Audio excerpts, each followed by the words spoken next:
Episode 50ல் music director Shibu வந்து ஒரு இடத்துலேருந்து பாட்டு கேட்டுட்ருக்காரு. அந்த இடத்துக்கு ஐஷு வராங்க.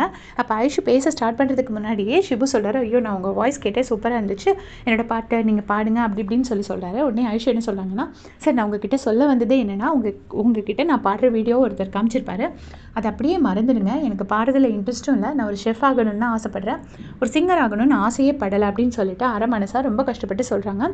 இதை கேட்டு அவர் ரொம்பவே வந்து ஷாக் ஆகிட்டு சொல்கிறாரு, இந்த சான்ஸ் கிடைக்கிறதுக்காக எத்தனையோ பேரை காத்துக்கிட்டு இருந்தால் கூட அவங்களுக்கு உங்கள் வாய்ஸ் இருக்காது, உங்களுக்கு நல்ல வாய்ஸும் இருக்குது ப்ளஸ் சான்ஸும் கிடச்சிருக்குது, மிஸ் பண்ணாதீங்க, இது ஃபில்ம் இண்டஸ்ட்ரிக்கு தான் லாஸ் அப்படின்னு சொல்லும்போது, இல்லை சார் ப்ளீஸ் என்னை ஃபோர்ஸ் பண்ணாதீங்க அப்படின்னு சொல்லிட்டு அந்த இடத்த விட்டு கிளம்பிடுறாங்க. இப்போ அடுத்த சீனில் பார்த்தீங்கன்னா வெற்றியும் பாண்டியும் பேசிகிட்டு இருக்காங்க. இப்போ பாண்டி சொல்கிறாங்க, என்ன இருந்தாலும் உன்னை வந்து கை நீட்டி அடித்தது தப்புடா, ஒரு பொண்ணு அப்படி வந்து என்ன தப்பு பண்ணியிருந்தாலுமே இருக்கட்டும் வாயால் சொல்லியிருக்கணும், எதுக்கு கை நீட்டி அடிச்சா அப்படின்னு சொன்னோடனே வெற்றி வந்து சொல்கிறாரு, சார் இங்கே பாரு, நான் அவள் கை நீட்டி அடிச்சிருக்கான்னா அந்தளவுக்கு நான் பெரிய தப்பாக பண்ணியிருக்கேன், அதனால தான் அவள் கை நீட்டி அடிச்சிருக்கா, ஸோ என் மேலே தான் அந்த தப்பு இருக்குது அப்படின்னு சொல்லி வெற்றி வந்து தன்னை பற்றியே பேசிகிட்டு இருக்காரு. சொல்லிட்டு இனிமேல் இந்த விஷயத்தை பற்றி என்கிட்ட பேசாத பாண்டி அப்படின்னு சொல்லி பாண்டி அனுப்பிச்சி விட்டுறாரு.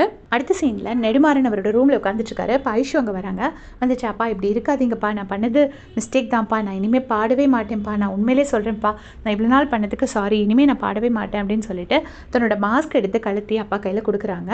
என்கிட்ட இனிமேல் எப்பவும் போல் பேசுவீங்கன்னு நான் நம்புறேன்ப்பா அப்படின்னு சொல்லிட்டு அந்த இடத்த விட்டு கிளம்பி போகிறாங்க. அந்த மாஸ்க்கை அவங்க போனதுக்கப்புறமா நெடுமாறன் இப்படி பார்த்துட்டே இருக்காரு. பார்த்துட்டு குப்பத்தொட்டியில் தூக்கி போட்டுடுறாரு. இப்போ வேணி ஐஷுவும் கேன்டீனில் உட்காந்துருக்காங்க. அப்போ வேணி வந்து ஐஷுவை திட்டுறாங்க, என்ன இருந்தாலும் நீ உன் லிமிட்டை கிராஸ் பண்ணியிருக்கடி, எப்படி நீ அவனை கை நீட்டி அழைக்கலாம், வேணும் ஒன்று பழிவாங்க வந்த மாதிரி பேசிகிட்டு இருக்க, அவன் உன் நல்லதுக்காக தானே உனக்கு ஒரு சான்ஸ் கேட்க வந்தான், நானும் இதே வேலையை தானடி பண்ணேன் அப்படின்னு சொன்னேன், உன்கிட்ட பேசினதான் அவன்கிட்டே பேசினேன் அப்படின்னு சொல்கிறாங்க. அதுக்கு வந்துட்டு வேணி சொல்கிறாங்க, என்கிட்ட பேசினடி, அவனை நீ அடிச்சிருக்காது தப்பு, நீ வர நீ பண்ணுறது எதுவுமே சரியாகவே இல்லை அப்படின்னு சொல்லிட்டு ரொம்ப கோவமாக அந்த இடத்த விட்டு கிளம்பி போகிறாங்க. இப்போ தான் கதையில் உள்ள ஒரு பெரிய ட்விஸ்ட்டை ரிவீல் பண்ணியிருக்காங்க. பிரியாவை மீட் பண்ணுறதுக்கு அவரோட தம்பின்னு நினைக்கிறேன் வந்திருக்காங்க. அவர் பேர் விக்ரம்.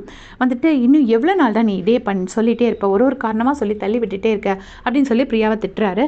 நீ வந்த காரணத்தை மறந்துடாத அப்படின்னு சொன்னோன்னே பிரியா சொல்கிறாங்க, நான் இப்போ தாண்டா கொஞ்சம் கொஞ்சமாக எல்லாருக்கிட்டையும் பழக ஆரம்பிச்சிருக்கேன், வர 22 வந்து எங்கள் இதில் ஆஃபீஸில் எந்த ரெசார்ட்டில் வந்து எந்த சிசிடிவியும் ஒர்க் ஆகாது அப்படின்னு சொன்னோன்னே, உனக்கு எப்படி தெரியும் அப்படின்னு சொல்லி ஒரு தம்பி கேட்குறாரு. அதுக்கு வந்து மெயின்டெனன்ஸ் டீம் பேசிகிட்டு இருந்தது நான் என் காதால் கேட்டேன், இருந்தாலும் நான் ஒரு வாட்டி கன்ஃபார்ம் பண்ணிட்டு தான் நான் எந்த ஸ்டெப்புமே எடுப்பேன், நான் எதையுமே மறக்கலடா, நான் எல்லாமே மனசில் வச்சு தான் செயல்பட்டு இருக்கேன், இன்னொன்று என்னென்னா கர்மான்னு ஒன்று இருக்குது, அதை நான் ரொம்ப நம்புகிறேன் அப்படின்னு சொல்லி சொல்கிறாங்க. ஸோ எனக்கு தெரிஞ்சு ஐஷுவை வந்து இவங்களோட அண்ணா லவ் பண்ணியிருப்பாங்க போல இருக்குது, ஐஷு ரிஜெக்ட் பண்ணதுனால அவர் சூசைட் பண்ணியிருப்பாருன்னு நினைக்கிறேன். ஸோ அதுக்கு பழி வாங்கிறதுக்காக தான் இவங்க 2 பேரும் இப்படி துடிச்சிட்ருக்காங்க.